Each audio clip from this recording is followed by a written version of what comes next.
Welcome to the Political Rant with me, the voice right on Ghana SMTVGH. Please like, comment, subscribe, share, turn on the notification so that anytime videos of this nature are uploaded, you'll be notified.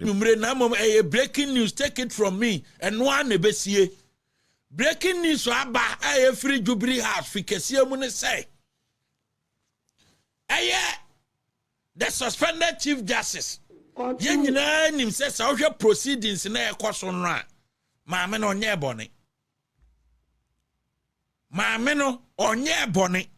And some omodi ato no so nyina no. Maame na tima ya no ama committee members no wo mo nim mra no kura nim say.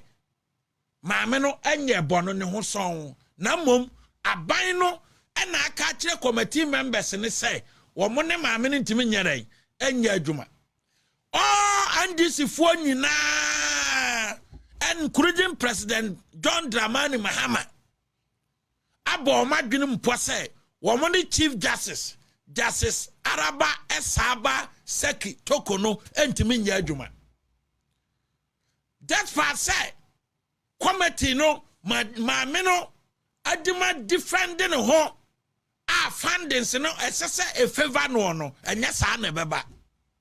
Na fundings no anhwa enipa ba ko pe ene beka say ono de osusu say maame no enifo na mo enipa nan aka ne nyina no eya atentia ene omo de betia maame no a ho report to bed muntie ne ye na munkepu recording so me say enipa no mo ka maame na asem no at the end of the day enipa ba ko ene beka say ono no de ofi say maame no anya dan kwadu amode abonu ni nyina oni ho fo enti ya man kwa no nkoye hu adwuma enipa nan aka no e de aban no e ka ne atentia ne tro yemu kom yem fa asem nto so na yem pamo na yen suit the government agenda no omo dey ready to do it.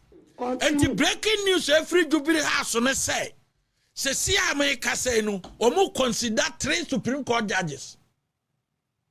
Breaking news everybody say 3 Supreme Court judges and at that table so emu baako aye July bosomi ya no emu baako ene be the Chief Justice ya maame Justice Araba Esaba Seki Tokono me kan na nwumrei the suspended Chief Justice me kan na nwumrei mo what say ni asibia no fama nyame na hwehwe abrabo foforo because findings na eba no me catch us say breaking news o ma for madwena wie say wo mo no ntimi nyere enye adwuma asisi ame no ka say no 3 Supreme Court justices and na omo ba be yimu baako na the possibility say and had the acting Chief Justice in Sanka post no high na mom enipa miensa no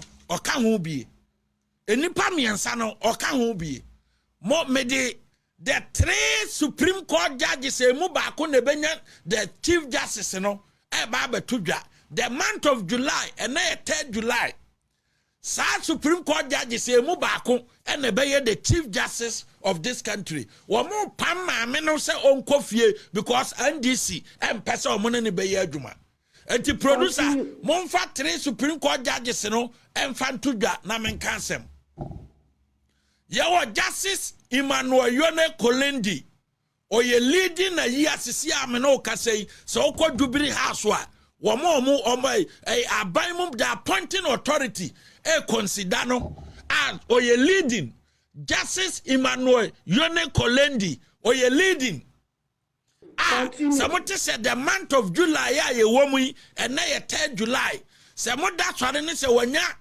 Chief Justice na e ma ne nyam nwanwa your Justice George Kinsiri Kumsin ono nienti a omode ne ba mu ne say Chief Justice ya omudi na ni ya no mo pam no wo mreko a onye bone no mo se onko fie no nienti a omode Justice George Kinsiri Kumsin abam ebia ombetim jaman mana ye ne say maame no mo pam no mana kofia onye bone na onfom man mra na nadwuma oye onni hu fo se judge ne say ono so free central region. Continue. Justice George Kingsley Kumsin every central region. And the NDC no one say appointing authority ni say e wom se maame no ye di nanim anakode anhwa na central region fo buafu. Se central region buafu ebefu di a ene yempe obi a owo central region ni yemfa ne mra. Continue. Yempe obi owo central region ni yemfa ne nyere emesi Justice Araba Esaba Sakitoko no anan Sabaya the good people of central region no ebehun say yapam obi of free central region dia yedi nipa foforo free central region ababe replace no e discussion e koso Jubilee House. Continue. The acting Chief Justice Paul Kwadwo Bafuboni wababe ye omusi say no oye abattoir on them.